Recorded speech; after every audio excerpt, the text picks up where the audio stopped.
ये सुरीली आवाज 50 से भी अधिक वर्षों से देशवासियों की आत्मा में रची बसी है। मालवा की मिठास लिए ये आवाज है लता मंगेशकर की। मैं अभी तक उसी दुनिया में घूम रही हूँ, वही एटमॉस्फेयर, वही सारे म्यूजिशियंस। गाना रिकॉर्ड होता था, 100 म्यूजिशियंस बैठे हैं, साथ साथ रिकॉर्ड हो रहा है। आर.डी. बर्मन या एस.टी. बर्मन, उनके गाने अलग अलग स्टाइल, गाते वक्त भी अच्छा लगता था। अब वो सब मैं मिस करती हूँ। पिछले दिनों HMV ने लता मंगेशकर को पद्म विभूषण मिलने की खुशी में मुंबई में एक स्वागत समारोह आयोजित किया। इसमें फिल्म जगत की बड़ी बड़ी हस्तियां शामिल हुईं। इनकी जो आवाज़ है वो आने हजारों सालों तक, जितने भी साल आने वाले हैं, ये आवाज़ गूंजती रहेगी, क्योंकि ये आवाज़ फिर पैदा नहीं होगी। समारोह में एक और जहां नई पीढ़ी के कलाकार लता जी का साथ पाकर स्वयं को गौरवान्वित महसूस कर रहे थे, वहीं इस महान कलाकार के समकालीन उनके साथ तय किए सफर को याद कर रहे थे। ये कमाल की बात है, उनके साथ जब जब मैंने गाना गाया मैं अपने लाइन भूल जाता था। वो इतना परफेक्शन, एक इंग्लिश में एक एक्सप्रेशन है, perfection personified, that is what Lata is. Personified हैं वो। और ये मैंने पहले ही कहा कि सिंगिंग फ्रेटर्निटी जितने हैं ना, चाहे कोई कुछ भी बोले, लता के गाने सुन सुन के बहुत गाने वाले बन गए। लता जी ने 14 भाषाओं में 25,000 से भी अधिक गीत गाए हैं।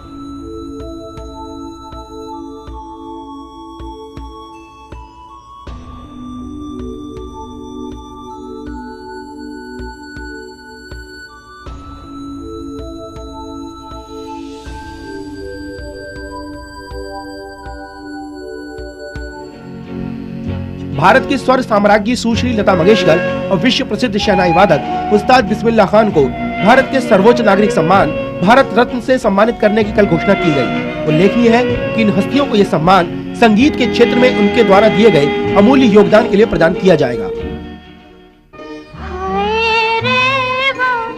लगभग 50 वर्षों से भारतीय फिल्म जगत तथा विश्व को अपनी आवाज के जादू से सम्मोहित किए रहने वाली सबकी प्यारी लता दीदी ने हिंदी के अलावा अन्य भारतीय भाषाओं में लगभग 30,000 से भी अधिक गीत गाए हैं और अभी भी उनकी आवाज का करिश्मा बरकरार।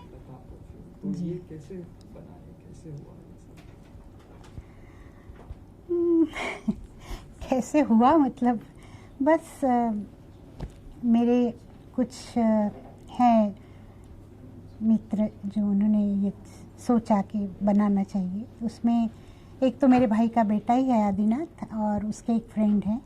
उन लोगों ने मिलके एक दिन तय किया कि दीदी को बहुत पसंद है परफ्यूम, तो हम लोग उनके नाम का बनाएंगे। और वो सब मेरे पास आए और मुझे आके कहा कि हम लोग ऐसा ऐसे बनाना चाह रहे हैं, और वहाँ से शुरू हुआ। मुझे लगता है ये शायद गए जून से शुरू हुआ था और अभी जाके उन्होंने बना लिया है और काफ़ी अच्छा बनाया है। ये परफ्यूम भारत में ज़्यादा पॉपुलर होगा आपको लगता है, या परदेश में? मेरे ख्याल से परदेश में भी होगा, क्योंकि वो लोग परदेश में भी बाद में उसको करेंगे लोगों को, क्योंकि आपको मालूम है हमारे लोग बहुत हैं वहाँ पे, और वो ज़रूर खरीदेंगे। अब बाहर वाले कितना खरीदेंगे वो मुझे पता नहीं, पर उनकी इच्छा पूरी है। पर पहले वो भारत में इसको ये करना चाहते हैं। हमारे हिंदुस्तान में इधर ट्रेडिशन रहा है अतर, तो क्या ये परफ्यूम उससे बहुत जुदा होता है, बहुत अलग होता है? नहीं, हमारे इत्र तो बहुत अच्छे रहे हैं।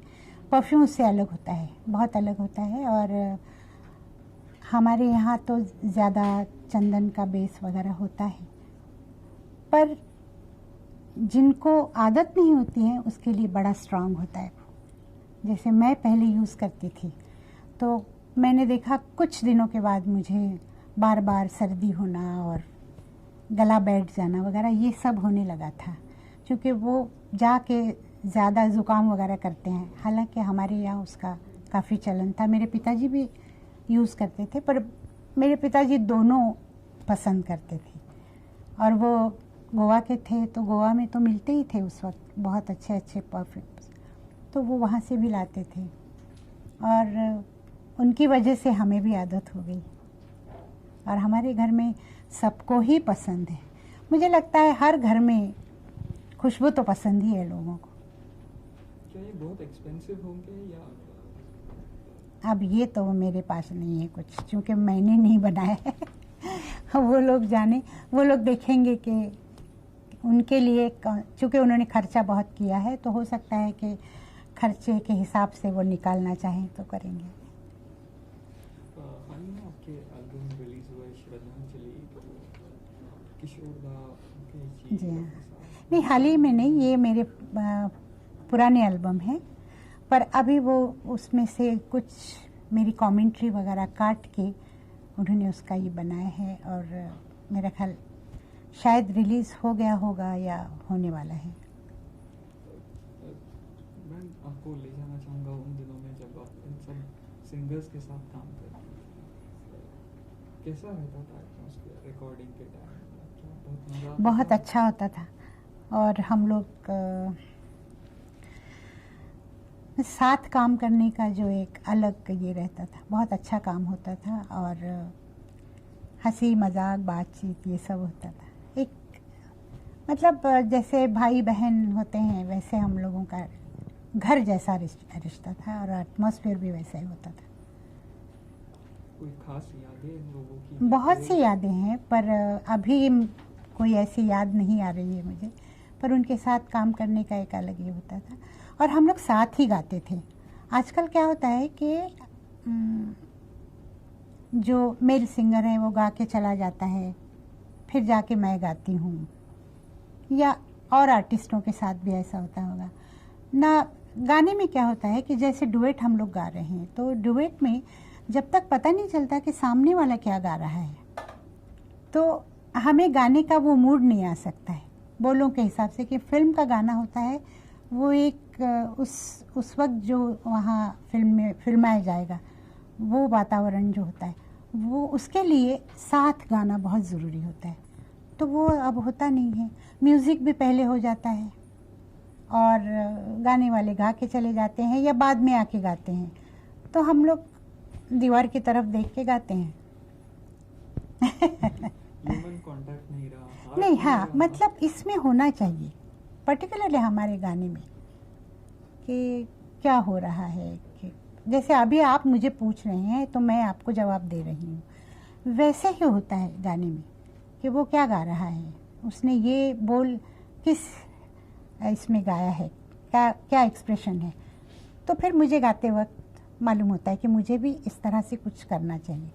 वो उस वक्त बहुत था क्योंकि हर चीज़ साथ में होती थी, म्यूजिशियंस भी होते थे, आर्टिस्ट भी होते थे, तो साथ गाने का एक अलग ही होता था। हालांकि उसमें तकलीफ़ बहुत थी, जैसे कोई बड़ा गाना था तो बड़ा गाना गा रहे हैं, लास्ट लाइन आई, गाना ख़त्म होने आया, किसी ने गलती कर दी तो फिर शुरू, तो पूरा गाना फिर रिकॉर्ड होता था।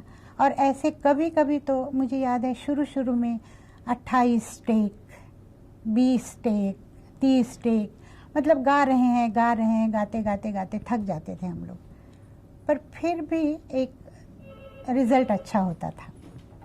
टेक्नोलॉजी ने काफ़ी चीज़ें आसान कर दी आपने। जी हाँ, मैं मानती हूँ, पर कुछ जो एक उसकी आत्मा थी उसको गायब भी कर दिया है बहुत ज़्यादा। मतलब क्या कहना चाहिए, हर चीज़ मशीन सी हो गई है। 90s के शायद सबसे टैलेंटेड म्यूजिक डायरेक्टर रहमान के साथ आपने जी हाँ, क्या इंप्रेशन हुई आपकी उनके बारे में? आपने तो इतने सारे सब ग्रेट लेजेंडरी म्यूजिक डायरेक्टर्स के साथ काम किया है। बहुत अच्छा है, उनका स्टाइल अच्छा है, काम करने का स्टाइल भी अलग है। मतलब वहाँ जाने के बाद कुछ नहीं होता है, म्यूज़िक भी उनका बजाया हुआ होता है, तो वो जब हम लोग सुनते हैं और गाना गा के आ जाते हैं, फिर बाद में वो सब उसमें म्यूज़िक ये वो सब डालते हैं। आपकी फोटोग्राफिक एग्जीबिशन भी ओपन हुई है। जी हाँ। मैं पता भी नहीं था ज़्यादा लोगों को कि नहीं बड़ी कलेक्शन। नहीं, मैं देखिए मुझे ये शौक़ नहीं रहा कि मैंने फ़ोटोज़ लिए तो फ़ौरन उसका एग्ज़िबिशन किया जाए। मुझे कभी अच्छा नहीं लगता है। मैं फ़ोटो अपनी खुशी के लिए लेती थी, जो कि मुझे पसंद था, और बहुत सालों से मैं करती थी फ़ोटोग्राफ़ी। बहुत सारे कैमरास थे मेरे पास, और एक मेरे अपने आनंद की एक वो ये थी बात। मैम, नेहरू जी से वाजपेयी जी तक आपने सारे देश के प्रधानमंत्री देखे हैं। वाजपेयी जी के साथ आपको ऐसी क्या उनकी खास बात याद है? उनके साथ कैसा है आपका? खास बात तो मैं उनको बहुत मिली नहीं हूँ, अब तक 8-10 बार मिली हूँ, और वो बात ज़्यादा नहीं करते, बहुत कम बात करते हैं। और एक मर्तबा बहुत साल पहले वो आए थे सांगली, मेरे पिताजी के नाम से कोई एक बिल्डिंग को नाम देना था, तो वो आए थे, पर मैं आधे रास्ते से वापस आ गई, मैं जा नहीं सकी, बहुत गर्मी थी। उस वक्त उन्होंने बहुत, उनको दुख हुआ कि लता क्यों नहीं आई। मेरे भाई वहाँ पहुँचे थे, बस वो एक ये था। फिर उसके बाद जब मुझे अवार्ड मिला इनका, राजीव गांधी, तो उस वक्त वो थे मेरे साथ, हम लोग साथ ही खाना खा रहे थे बैठ के, तो बहुत इधर उधर की बातें कर रहे थे। मतलब ऐसा नहीं लग रहा था कि वो मेरे साथ कोई राजनीति की बात कर रहे हैं।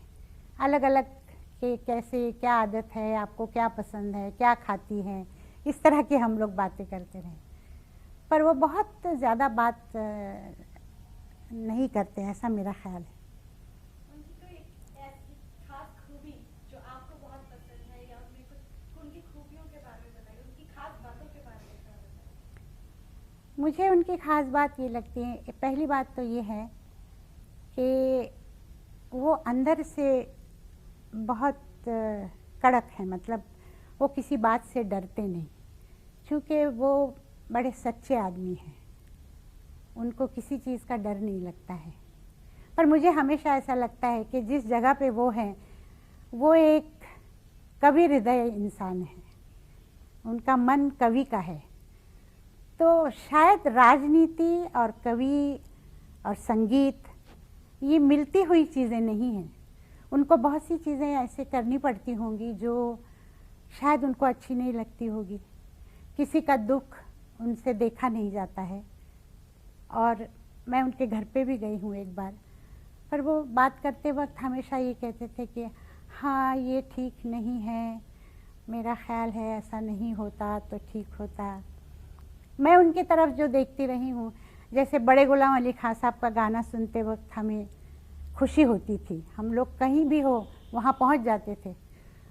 वैसे जब कभी मालूम होता है कि अटल जी यहाँ बोलने वाले हैं, तो उनकी हिंदी, उनके विचार सुनना मुझे बहुत अच्छा लगता है।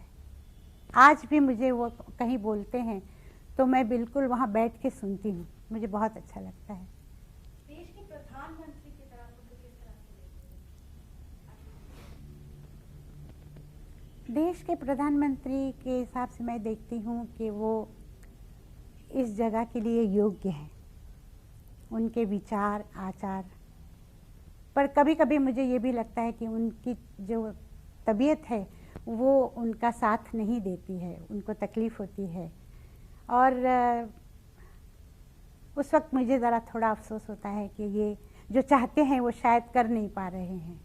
पर फिर भी उनकी हिम्मत मुझे बहुत अट्रैक्ट करती है कि इतने हिम्मत वाले हैं वो, कि वो किसी बात से पीछे हटने वाले नहीं हैं।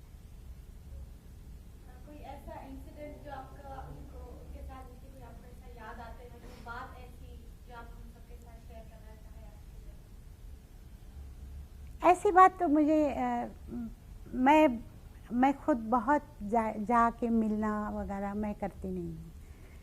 पर एक बार मैंने उनको बहुत तंग किया, जब हमारे हॉस्पिटल का ओपनिंग था, तो मैं उनको बार बार फ़ोन करती रही, और आखिर में उन्होंने मुझे डेट दी, और डेट देने के बाद कहा, जब वो वहाँ पहुँचे तो मुझे कहा कि आपने आखिरकार मुझे पकड़ ही लिया। पर वो आके बोले, उसका मुझे अभी तक मतलब वो बात याद है। उन्होंने कहा कि लता मंगेशकर हॉस्पिटल खोले, ये बात मुझे कुछ जची नहीं, इनको चाहिए कि कुछ म्यूज़िक के लिए करें, कोई ऐसा स्कूल बनाएं या कुछ इस तरह का काम करें जिससे म्यूज़िक का प्रचार हो। ये बात मुझे उनकी बहुत अच्छी लगी थी। पर दूसरी बात ये भी थी कि हॉस्पिटल तो हमने बनाना ही था, उसमें लोक सेवा है, इसलिए हमने वो किया था।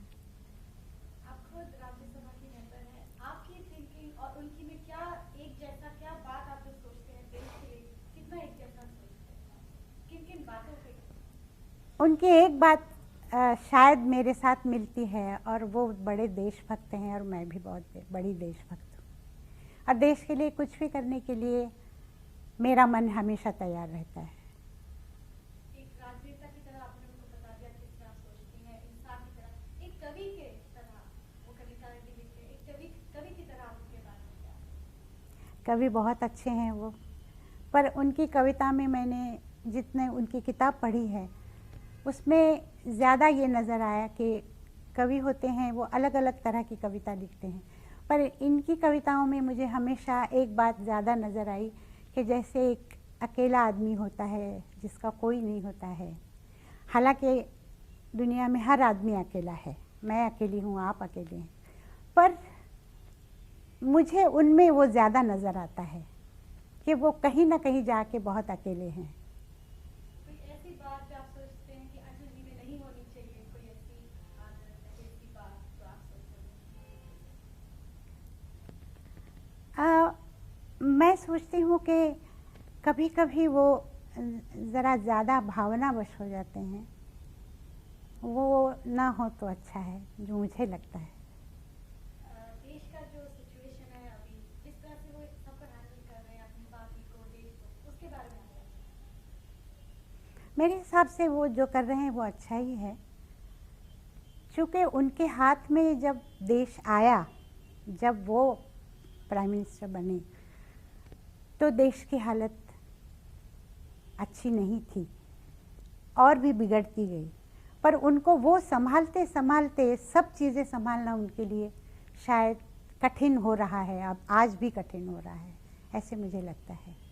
एक अच्छी चीज़ आपके हाथ में आती है तो उसको आप और भी अच्छा कर सकते हैं, पर एक बिगड़ी हुई चीज़ आपके हाथ में आ जाए तो उसको ठीक करने में जो इंसान का टाइम भी जाता है और वो चीज़ और भी गड़बड़ी हो जाती है, वो आजकल हो रहा है, ऐसे मुझे लगता है।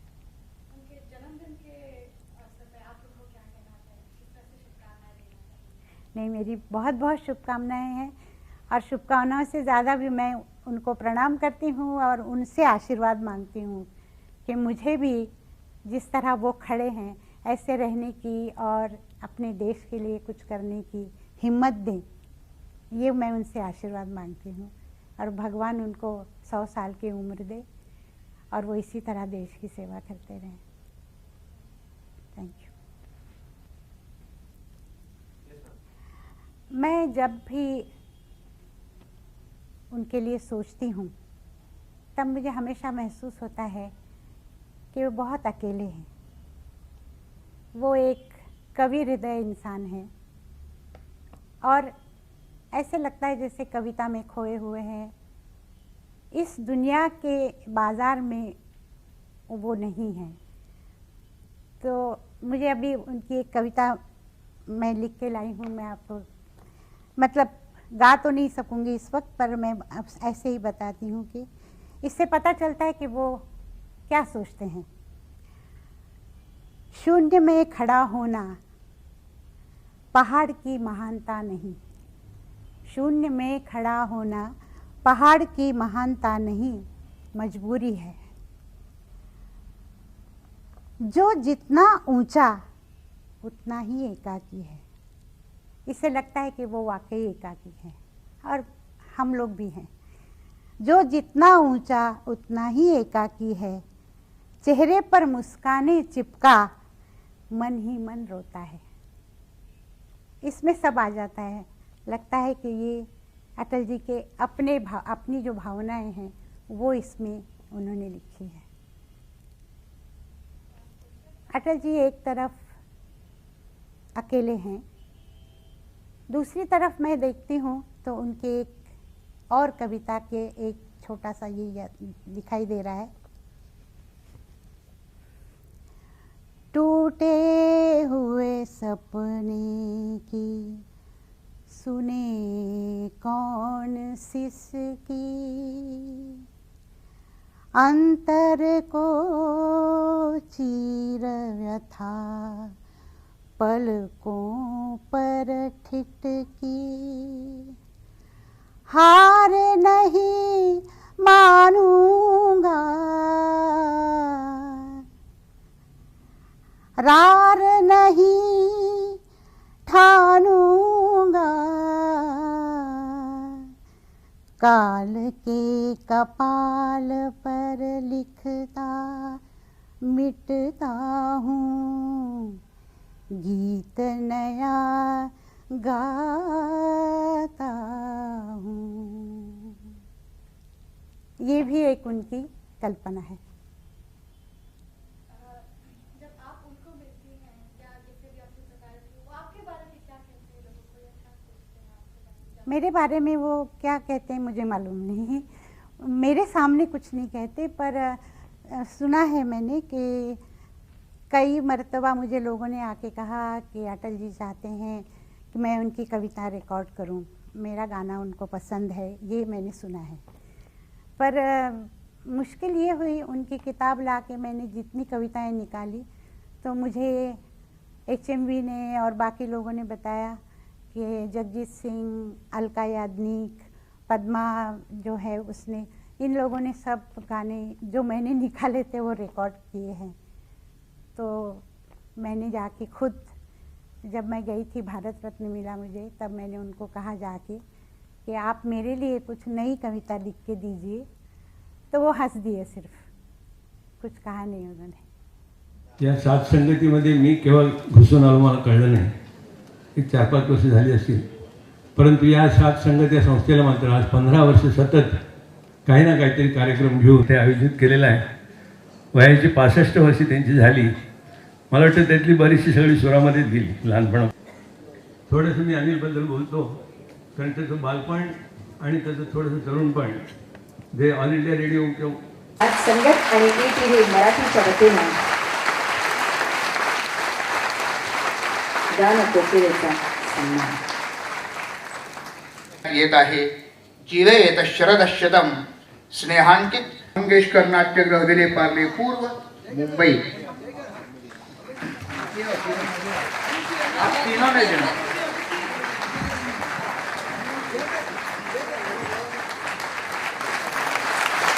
ज्या मानपत्रावर आणि सत्कार समितीच्या सर्व मंडळींनी आणि पुष्पवृष्टी आज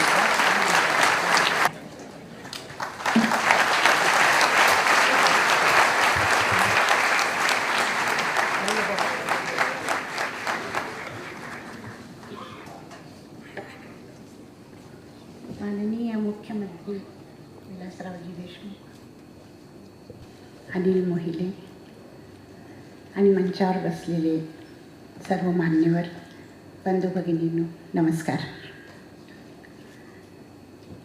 मी अनिलला त्यांच्या 65 वर्षाचे शुभकामना देते।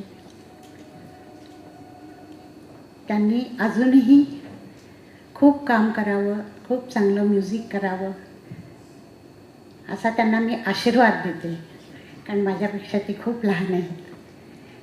अनिल माझ्याबरोबर मला वाटतं 100च्या वर आम्ही परदेशामध्ये कार्यक्रम केलेले आहेत, त्यात अनिलच होते। आणि आपल्या भारतातही मी जितके कार्यक्रम केले त्या सर्वात अनिल मोहिलेच नेहमी असायचे। अनिलला मला वाटतं 51 किंवा 52 साली सर कावाजी जानवी का रंगला की पब्लिक त्यांना सोडतच नव्हतं। ही माझी त्यांची पहिली भेट।